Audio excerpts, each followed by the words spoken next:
Good afternoon and welcome to From Where We Are. I'm Taylor Mills, coming to you live from Studio B in USC's Annenberg Media Center. And I'm Brian Sarabia. From Where We Are brings you stories of news and culture through the lens of USC and Southern California. It's Monday, March 28th, 2022.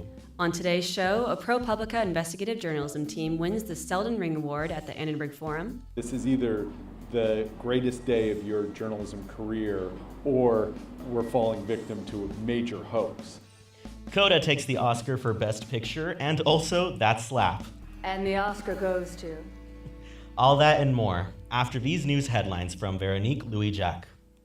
Today, President Biden proposed a new budget for the Department of Health and Human Services. While COVID restrictions are alleviated, Biden's proposal emphasizes pandemic preparation for future potential pathogens. The proposed budget stands at nearly $82 million and is expected to account for the next 5 years. The plan urges for an expansion in clinical trial infrastructure and manufacturing capacity, as well as Vaccines for Adults program that involves distributing vaccines for free. Over the weekend, Biden went off script and ad-libbed that Russian President Vladimir Putin cannot remain in power. Today, the administration clarified his comments, saying that the U.S. is not seeking to remove the Russian leader. The fact of the matter is I was expressing the moral outrage I felt. I wasn't then, nor am I now, articulating a policy change. In Ukraine, President Volodymyr Zelensky reported that the Ukrainian armed forces have reclaimed the Kyiv suburb and an eastern town from Russian control. Ukraine continues to negotiate in hopes of ending the fight. President Zelensky hinted at potentially declaring neutrality and offering security guarantees to Russia to achieve peace without delay. This past weekend, USC's annual Spring Fest took place at the LA Coliseum. The event showcased many student performers and vendors. The night ended with artist Claire Rosenkrantz, DJ S.G. Lewis, and headliner Dominic Fike. 3 nights at the motel under street lights in the city palms. This past Sunday, the 94th Annual Academy Awards were held at the Dolby Theater. Many historical and memorable moments were made, but perhaps the most talked about incident was when Will Smith left audiences stunned after slapping comedian and presenter Chris Rock. For today's headlines, I'm Veronique Louis-Jacques.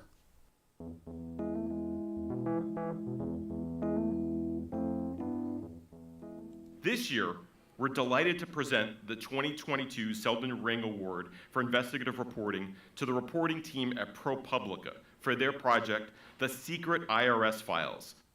The nonprofit newsroom ProPublica was awarded the 2022 Selden Ring Award for Investigative Reporting by the USC Annenberg School for Communication and Journalism.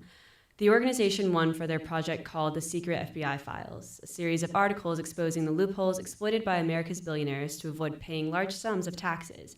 While the ultra-wealthy can evade taxes with little difficulty, reporting on the story came with little ease. Sofia Peleas caught up with several of the award winners to talk about their work.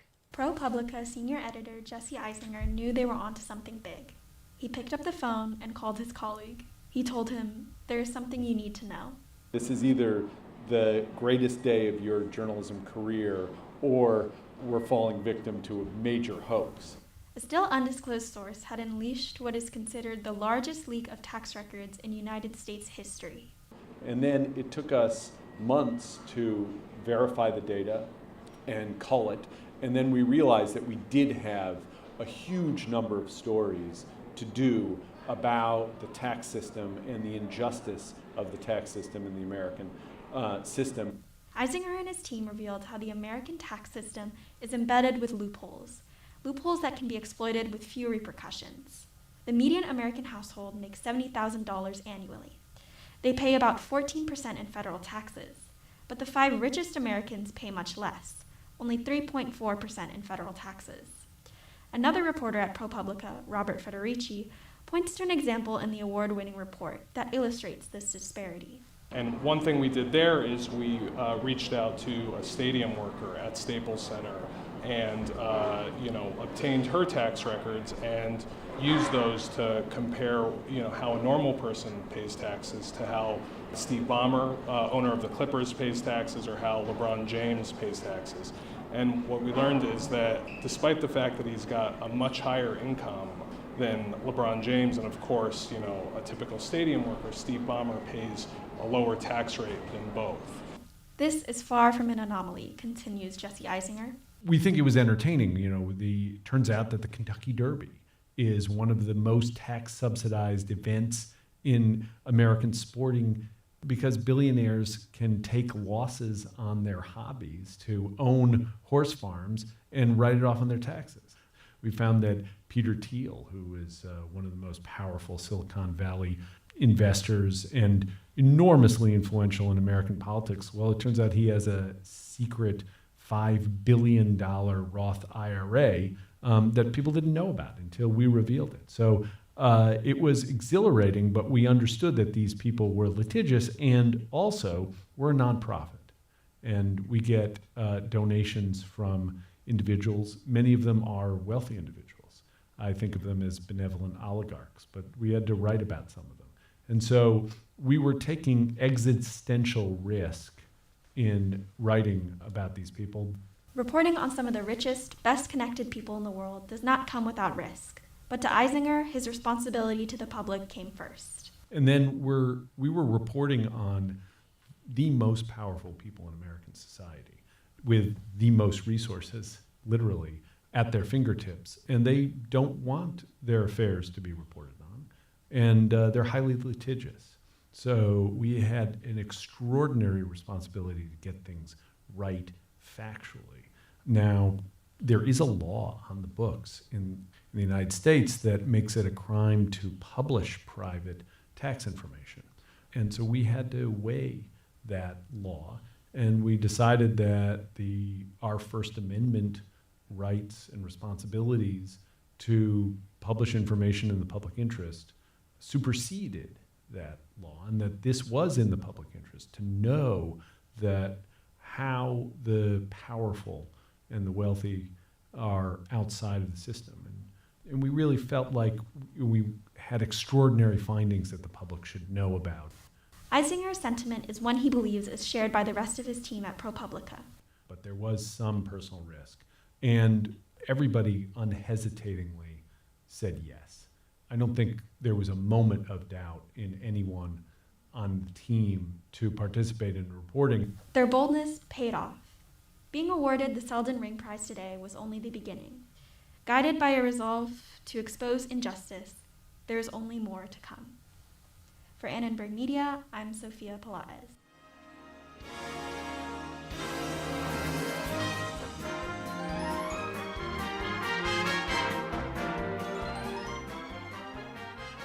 The 94th Academy Awards aired last night.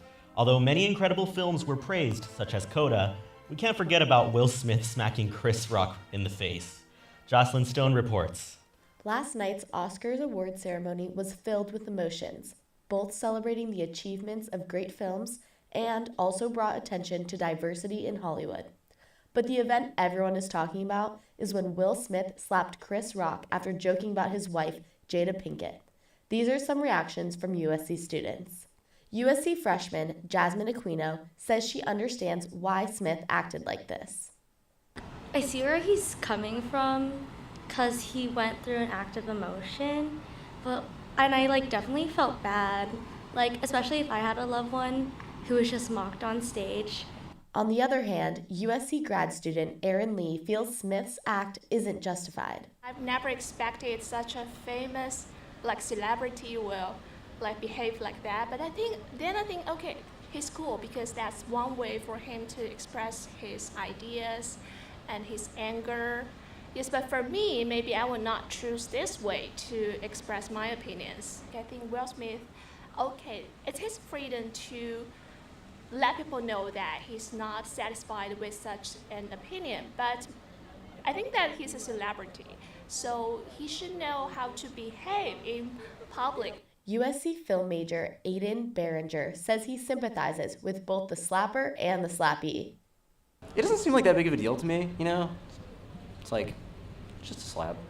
It seems like people are making it into this big crisis, Crisis or not, this year's Oscars also brought continued attention to the diversity in Hollywood. There were 3 hosts, 2 of whom are women of color. Similarly, the event highlighted the film Coda, starring deaf actors. This movie tells the story of the only hearing person in a deaf family. USC student Yaya Shi shares her thoughts on Coda's award for Best Picture as a member of the hard of hearing community herself. I really feel like what they're telling, I really resonated with the experience and then with the sign language itself and then this perspective that they take. So then that feel like I really can feel it in my heart.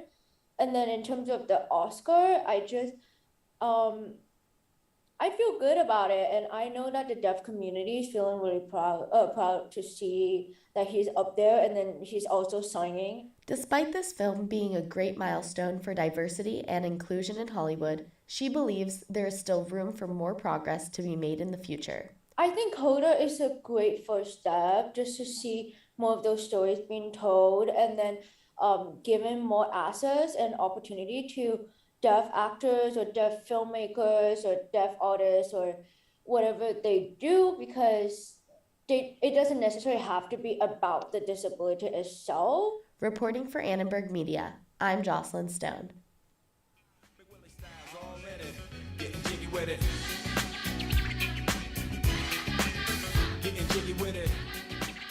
If you've been on Twitter in the past 24 hours, you have probably seen the video of the year.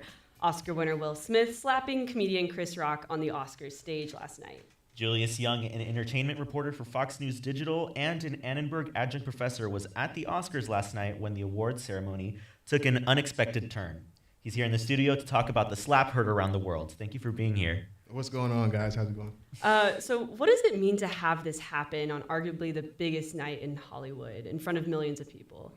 What it means, at least, from a reporter's perspective, right, is especially when you have access to the press room feed, is the reaction back there when it happened is you don't really understand whether or not this is real or is this something that's staged, right? So your initial thought is to look at the entire incident and say, okay, that's Chris Rock, that's Will Smith, this has to be a ruse. Right. But then when you realize it's not a ruse, then you automatically go into thinking about, okay, countermeasures, what led up to it, what are the, different angles and things like that when it comes to why someone would be so pressed to go up to someone on live television and smack them. So from the outset, when you're looking at it from the reporter perspective, it's like, okay, this is something that is unprecedented, and I mean, Chris Rock mentioned it in character. Like, he's still having to present an award at that moment. So he's like, well, this is easily going to be one of the biggest TV moments in history, right? Yeah. And he absolutely was right, because look at what we're talking about today. I mean, even hours later, and we're going to be talking about it all week, because there are still so many questions and so many things that people don't know about this incident. So when something like this happens, it's eye-opening, it's shocking. The ratings, took a little bit of a hike, and compared to the past previous years, they still dipped. But I mean, 15 point whatever million viewers is still an uptick from what it was the past 2, 3, 4 years. So people are still talking about it today. And I think if you're a producer for the Oscars, you don't want anything like that to happen on your stage, but you welcome it, in the grand scheme of things, because people are still talking about it today and will likely be talking about it for the rest of the year into the next Oscars, when people are saying, well, what's the host going to do as a, remembrance or whatever the case may be to this year's incident. Yeah. So you've covered a number of scandals and controversies in entertainment. From like a reporter's perspective, do you think this is like a career killer for either Chris or Will? I think if you are Will Smith, this was a moment where you, look, they began the show with a King Richard. Julius Young is an entertainment reporter for Fox News Digital and a coach here in the Annenberg Media Center. He has a lot more to say about the slap heard around the world and other subjects. To hear our full interview with Julius Young, visit uscannenbergmediacenter.com. Val Diaz and Guillermo Guerrero produce today's show. Fernando Cienfuegos runs the soundboard, and we had help from Jason Lopez, Kylie Warden, Patrick Warren, and Zach Gibbs. I'm Brian Sarabia. And I'm Taylor Mills from all of us at Annenberg Radio, wherever you are. We hope you'll join us again for From Where We Are.